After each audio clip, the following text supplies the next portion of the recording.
सपने देखने में बड़ा मज़ा आता है ना। जैसे भारत दुनिया का अगला सुपर पावर। हर news channel, social media reel, headline चीख चीख कर यही कह रही है कि हम सबसे फास्ट ग्रो करने वाली इकोनॉमी है, सबसे बड़ी डेमोक्रेसी, और अब तो ग्लोबल स्टेज पर राज करने की बारी है। लेकिन क्या होगा अगर ये सारा जोश, सारी चमक बस मुंगेरी लाल के हसीन सपने जैसे हो। हाल ही में हम जापान को पछाड़कर 4.1 ट्रिलियन डॉलर की इकोनॉमी के साथ दुनिया की चौथी सबसे बड़ी अर्थव्यवस्था बन गए हैं, जिसका लोग जश्न भी मना रहे हैं। मगर क्या हो अगर मैं कहूं कि जिस सफलता का हम लोग इतना जश्न मना रहे हैं, वही हमें दुनिया की सबसे बड़ी फेलियर की तरफ धकेल रही है। और ये कोई मजाक नहीं है। अगर आप डेटा और फैक्ट्स को ध्यान से देखेंगे तो वो भी चीख चीख कर यही बात कर रहे हैं जिसको हम बार बार इग्नोर करने की कोशिश करते हैं।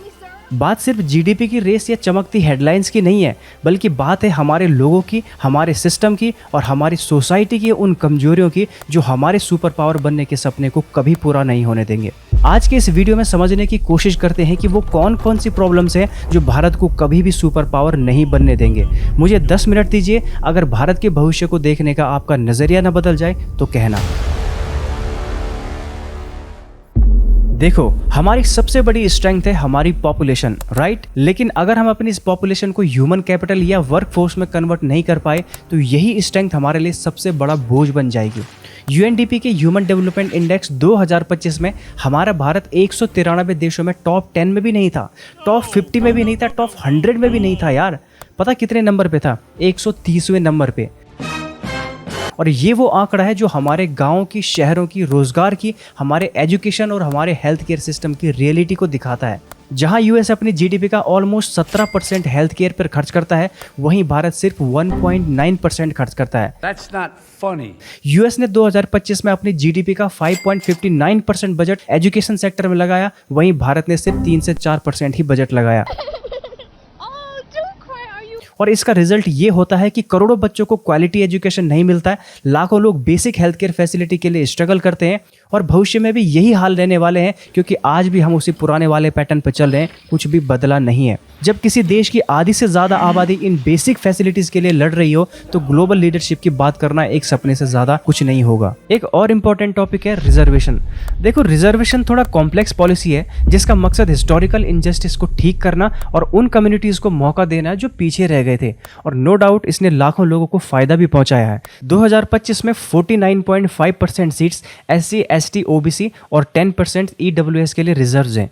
IITs और मेडिकल कॉलेजेस में इन कम्युनिटी के स्टूडेंट्स की संख्या बड़ी है, लेकिन कुछ लोग कहते हैं कि इससे मेरिट और क्वालिटी पर बुरा असर पड़ता है। फॉर एग्जाम्पल, सिंगापुर में जॉब्स और टॉप यूनिवर्सिटीज में सिलेक्शन सिर्फ मेरिट बेस पर होता है, जबकि भारत में सिर्फ 40% सीट्स ही मेरिट बेस्ड हैं। अब NSSO की एक रिपोर्ट बताती है कि रिजर्वेशन से SC, ST का हायर एजुकेशन में दाखिला डबल हो गया है, पर कई बार फायदा उन तक नहीं पहुंच पाता जो वाकई में जरूरतमंद है। इसलिए हमको मेरिट और सोशल जस्टिस को भी एक साथ लेकर चलना होगा और बैलेंस बनाना होगा, वरना सुपर पावर तो दूर की बात, हम लोग ग्लोबल रेस से भी पीछे रह जाएंगे।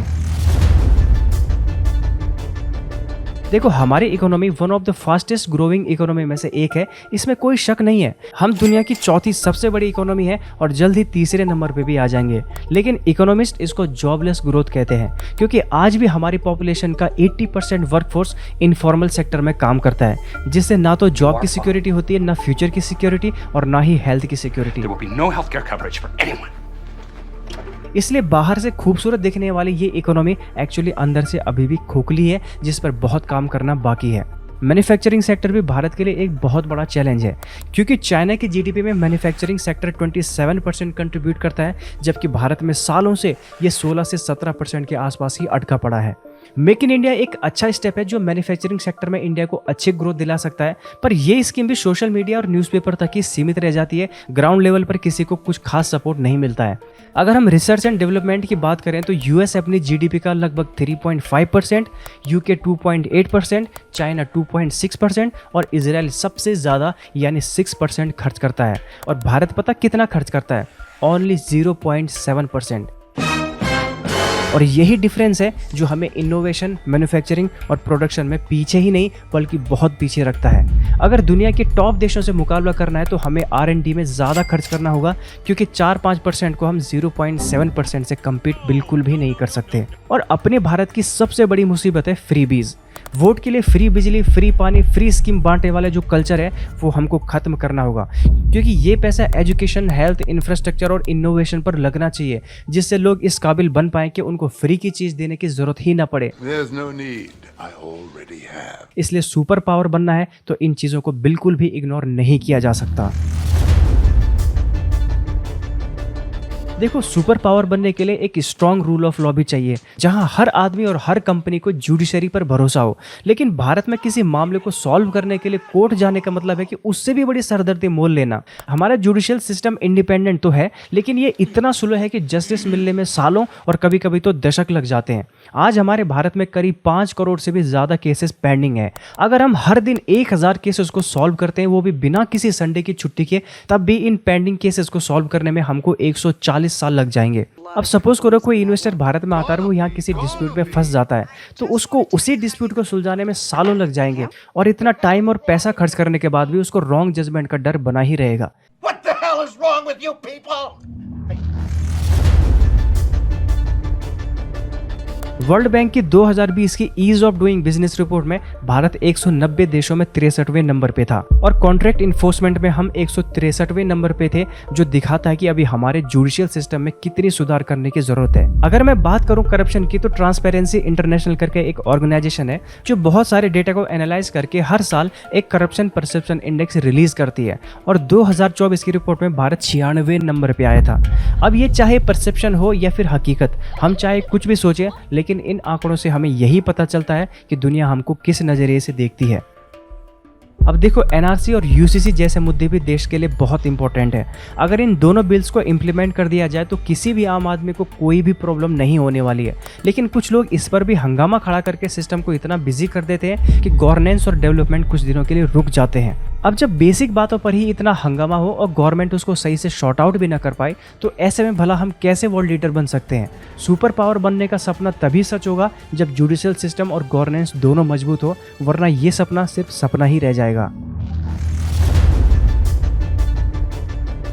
अब देखो, एक सुपर पावर बनने के लिए एक सुपर स्ट्रॉन्ग मिलिट्री पावर तो होनी ही चाहिए, साथ में सॉफ्ट पावर और सोशल हार्मनी भी बहुत इंपॉर्टेंट होती है। लेकिन भारत में इसको बनाए रखना एक चैलेंजिंग टास्क है। आजकल हमको सोशल मीडिया पर हर दूसरे दिन कोई ना कोई रिलीजन क्लैश या फिर लैंग्वेज वार देखने को मिल ही जाती है, जिसको सॉल्व करना सिर्फ इंपॉर्टेंट ही नहीं बल्कि सुपर इंपॉर्टेंट है। अगर मैं बात करूं यूएस और चाइना की, तो इनके भले अपने 50 मुद्दे हों, लेकिन उन्होंने अपने नेशनल नैरेटिव से एकता बना के रखी है। और अगर हम बात करें भारत की, तो भारत की जिस डाइवर्सिटी की दुनिया मिसाल देती थी, अब यही हमारे लिए वीकनेस बन रही है। एक सुपर पावर अपने रीजन में स्टेबिलिटी लाता है, लेकिन हमारे एक तरफ पाकिस्तान है और दूसरी तरफ बांग्लादेश, और दोनों ही भारत के लिए सरदर्द हैं। ऊपर से चाइना के साथ 2020 से अब तक बॉर्डर पर 20 से भी ज्यादा क्लैशेस ऑलरेडी हो चुके हैं, अगेन जो हमारे लिए एक अच्छी बात नहीं है। यूएस और चाइना अपनी डिफेंस कैपेबिलिटी से ग्लोबल पावर दिखाते हैं, लेकिन हम लोग अभी तक भी अपने बॉर्डर इश्यूज को सुलझाने में ही लगे हुए हैं। एनर्जी डिपेंडेंसी भी हमारे एक बहुत बड़ी वीकनेस है।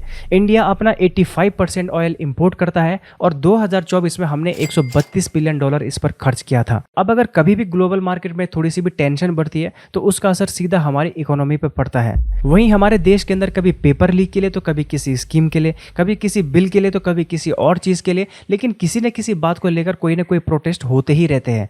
तो इस तरह बॉर्डर के बाहर और अंदर की ताकतें जब किसी तरह गवर्नमेंट को अनस्टेबल करने की कोशिश करे और गवर्नमेंट इसका कोई परमानेंट सॉल्यूशन ना निकाल पाए, तो ऐसे में क्या हमारा भारत सुपर पावर बन पाएगा या नहीं, ये आप कमेंट में खुद बताइए।